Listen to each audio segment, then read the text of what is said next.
basketball. Ipakita mo yung usay mo sa hardcourt. Come on everybody, show me some moves. Ito kalaro ng bawat Pilipino. Hey, come on everybody sa hardcourt. Come on everybody sa hardcourt. Come on everybody sa hardcourt. Come on everybody sa hardcourt. Yo, what up? Ito po muli yung lingkod, Kalbong Bordado, ang reactionist na gwapo. Yeah. Yun, meron tayong update sa ating idol na si Justin Brownlee. Yun, syempre, supportan natin siya hanggang sa uli.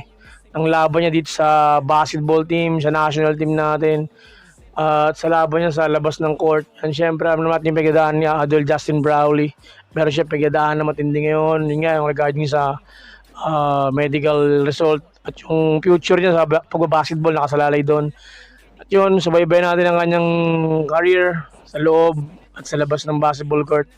At yun, meron tayong update nagmula kay Idol, the one and only Idol Bolos PH. Yun, subscribe kayo kay Idol Bolos PH, tingin notification bell para update kayo sa mga sports happenings.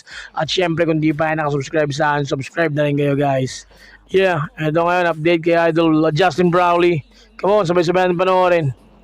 Barangay Ginebra, bagong player na maaasahan ngayong season. Justin Brownlee sasagutin ng San Miguel Corporation habang suspended. Kahapon nga mga chong ay nagbigay na Di ba? Mabuti pa tong San Miguel eh, di ba? May concern, di ba? Nagbigay ng karangalan hindi lang sa bansa, di ba? Tsaka bilang aktibong player ng San Miguel, yung 2 taon ng suspension niya, kapasahurin pa rin siya, di ba? Ganun dapat eh. Wala kasing SBP, walang tira eh. ng update itong si Al Francis Chua patungkol sa kanilang resident import na si Justin Brownlee. At ayon nga mismo kay Boss Al Francis Chua, ay hindi na nga daw nila i-contest yung B sample at aantayin na lang yung official na magiging parusa ni Brownlee na manggagaling sa International Federation o FIBA. Ay naman mismo kay PBA Commissioner Willie Marshall ay kung sila nga daw ang tatanungin ay wala naman daw masyadong problema sa Games and Amusement Board and PBA dahil 1 to 2 games lang ang posibleng maging suspension ni Brownlee kung sila lang ang masusunod. Medyo magaan sa PBA. 2 game suspension, first offense. Second offense ka, 45 days. Third, pwede ka mabad. Pero wala nga daw silang control sa issue ni Justin Brownlee dahil hawak daw ng ITA at FIBA ang magiging suspension ni Justin Brownlee. Sa ngayon nga mga chong ay ang main focus ng Ginebra Management ay mapababa yung suspension ni Justin Brownlee. At ayon nga sa ating mga kuliglig, ay sasagutin nga ng San Miguel Corporation ang lahat Yan dapat. Justin Brownlee at tuloy-tuloy pa rin ang sahod nito sa Barangay Ginebra. Ang kaso nga lang ay 50% lang ang matatanggap ni Justin Brownlee, pero okay na yan kaysa sa wala. Napakalaki nga ng naiambag ni Justin Brownlee sa SMC, partikular na sa Barangay Ginebra dahil 6 na kampyonato ang naibigay niya para sa kupunan ni Coach Tim Cone. At hindi nga nakakalimot ang Ginebra Management. Ganyan dapat, Kaya naman, ba?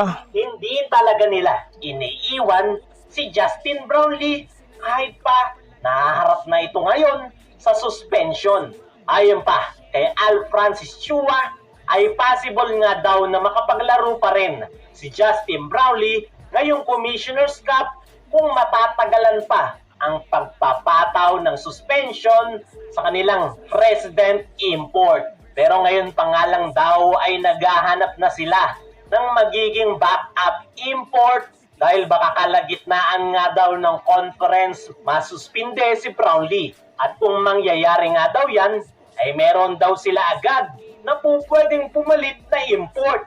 Linawin lang natin mga chong na plano ng Ginebra na paglaruin pa rin si Justin Brownlee ngayong Commissioner's Cup habang wala pang hatol na ibinababa. Kaya posible na makita pa rin natin si Brownlee sa opening ng PBA. At sakaling ang matuluyan ng masuspinde si Brownlee ay hindi naman siya pababayaan ng San Miguel Ganyan dapat. Corporation, lalong-lalo na ni Boss Al Francis Chua at Boss RSA dahil sila nga daw ang bahala kay Brownlee.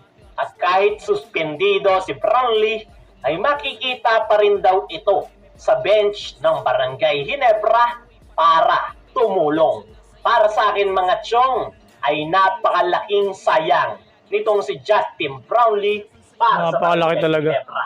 Dahil ngayon nga yung prime year ni Justin Brownlee at patapos na rin ang kanyang basketball career. Yes. Sana lang talaga ay hindi umabot ng 2 taon ang kanyang suspension at bumaba lang sa 1 hanggang 2 buwan ang kanyang suspension para makita natin itong muling maglaro para sa Barangay Ginebra. Bago natin ipagpatuloy, i-like mo naman ang ating video. Yun, subscribe kayo at like kay Idol Barangay Ginebra, bagong player na maaasahan. Bolos PH yan. Subscribe kayo. Mainit nga ang issue itong si Justin Brownlee matapos bumagsak sa doping test at naharap sa suspension na magiging dahilan kung bakit hindi ito makakapaglaro sa kanyang kupunan. Pero meron ngang bagong player ang Barangay Ginebra na po pwedeng maasahan habang wala si Justin Brownlee. Yan nga ay itong kanilang panibagong kabarangay na si Maverick Ahamnisi.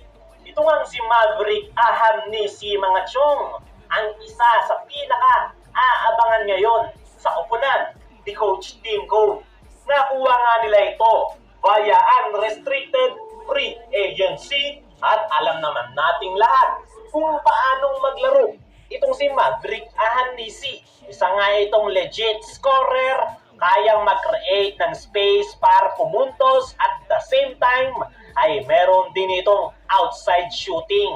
Kaya naman, napakalaki ng magiging Veteran na rin yan, veteran na rin. sa paparating na panibagong season ng PBA. At ngayong walang Justin Brownlee ay ito ngang si Maverick Ahamnisi ang nakikita nating pwedeng sandalan ng Barangay Ginebra pagdating sa scoring.